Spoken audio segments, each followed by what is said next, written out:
샬롬, 우리 하나님께서 오늘도 저와 여러분들에게 놀라운 은혜를 주시기 바랍니다. 오늘 하나님께서 우리에게 주신 말씀은 느헤미야서 제 7장 61절에서 73절까지는 말씀입니다.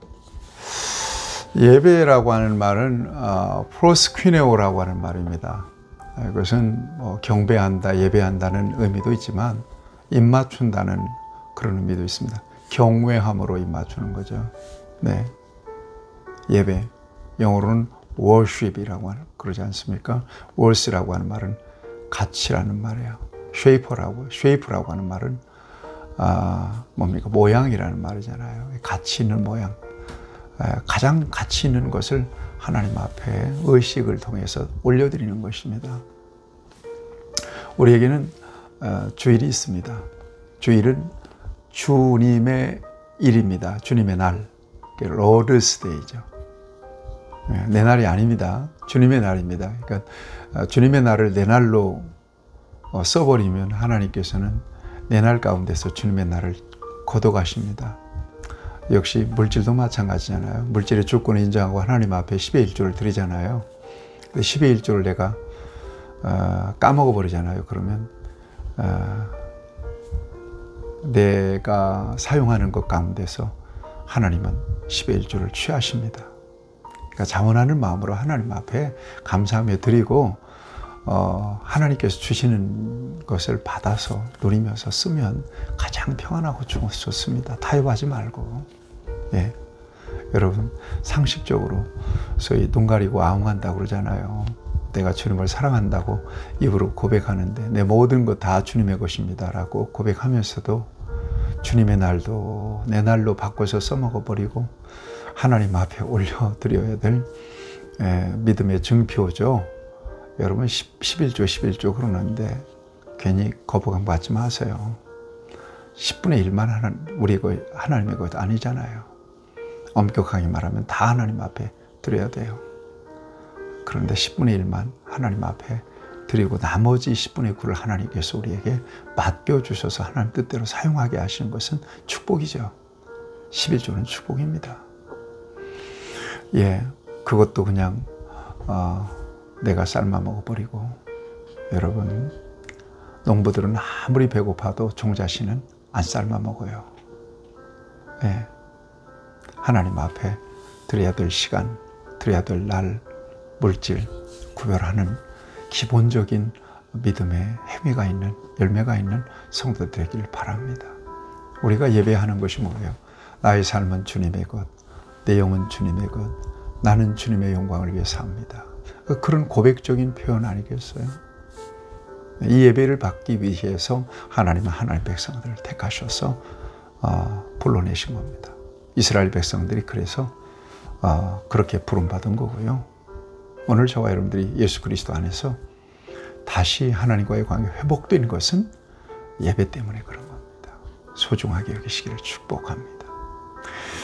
자, 오늘 이제 성벽이 완공이 되고 또 포로에서 귀환한 사람들의 명단이 또 앞에서 또 숫자가 밝혀지고 있습니다. 최종적으로는 예배자들, 또 예배를 지내는 제사장, 성전 봉사자들, 이런 사람들의 명단이 쫙 있습니다. 예배 공동체였다는 것입니다. 이스라엘 백성들은. 자, 그런데 오늘 본문 말씀을 보세요. 귀환자 중에 도대체 출신을 알 수 없는 사람들도 섞여 있었던 거죠.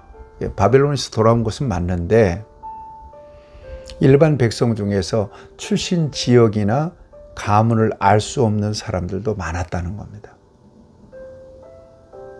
이 사람들은 바벨론에서 같이 오긴 왔는데 이게 도대체 이스라엘 가문인지 사람인지 알 수가 없는 거예요. 그런데 이들이 명단에 들어가 있습니다. 그들이 명단에 들어가 있는 것은 그들이 이스라엘 백성으로 받아들여졌다는 것을 의미하죠. 다만 제사장의 경우는 아닙니다. 반드시 레위 지파, 제사장 가문의 사람이어야 제사장이 될 수가 있는 것이었습니다. 그러니까 엄격하게 레위 지파의 계보를 따져서 확인을 했습니다. 제사장 계보에 이름이 없는 사람이나 혈통과 무관하게 결혼해서 계보에 들어간 사람은 63절에 보면 제사장직을 수행하지 못하게 했습니다. 왜냐하면 예배를 위해서 택함을 받은 백성들이고 또 이스라엘 백성들은 예배 공동체였기 때문에 그렇습니다. 온전하게 규례를 따라 말씀을 따라 하나님을 예배할 수 있도록 그렇게 만들었습니다. 오늘 저와 여러분들이 삶의 목적이 예배요, 삶의 예배인 것을 잊지 마십시오. 로마서 12장 1절 2절 보세요. 그러므로 내 사랑하는 형제들아, 내가 하나님의 자비하심으로 너희를 구하노니 너희 몸을 하나님이 기뻐하시는 거룩한 산 제사로 드리라. 이것이 너희의 드릴 영적 예배라 그랬어요. 삶 속에서 하나님 앞에 예배하는 저와 여러분들이 돼야 할 것입니다. 이것이 하나님께 기쁨이 될 것입니다. 그 다음에 여러분 7장 67절 이하에 보면 귀한 자들이 가지고 온 재물들 보세요. 여기 보니까 재물도 있고요, 노비도 데려옵니다.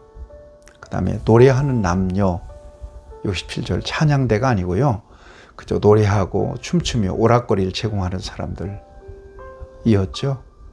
말, 노새, 낙타, 나귀 등 이런 재물을 운반하는 수단이 많이 이렇게 등장하는 것을 보면 가축수나 뭐 이런 것들을 종합해 보면 굉장히 많은 재물들을 가지고 이제 귀환 했음을 우리에게 보여주고 있습니다. 말이 736마리요, 노새가 245마리요, 낙타가 435마리요, 나귀가 6720마리. 이건 전부 다 짐을 실는 것들이잖아요. 거기에 엄청난 재물들을 가지고 들어왔다는 것입니다.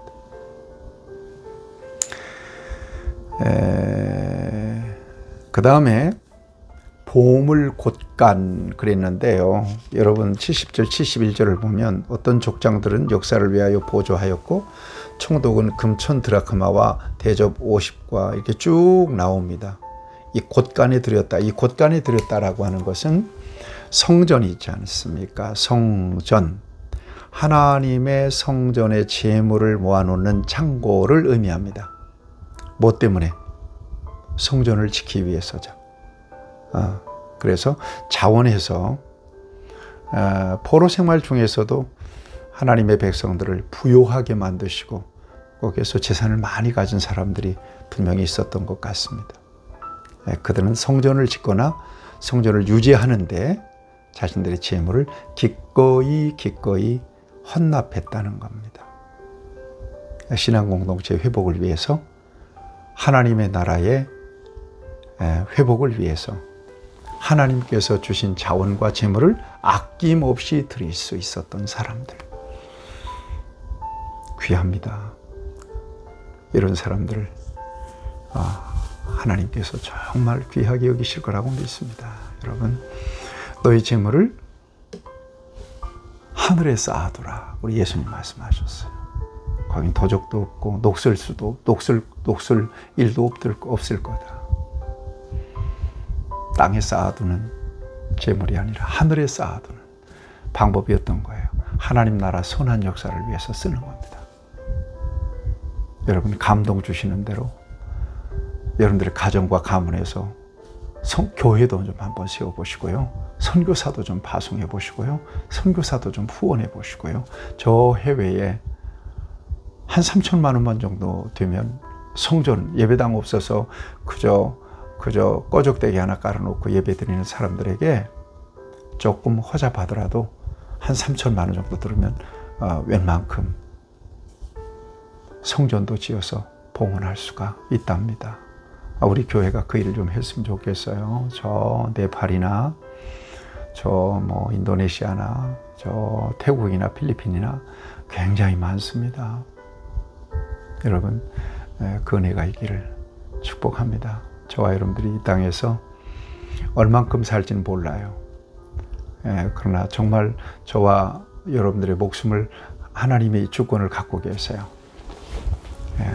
모아놓고 쎄 빠지게 쌓아놓고 써보지도 못하고 가면 되겠어요? 여러분, 쓰라고 주신 것들이에요. 맡기신 것들이에요.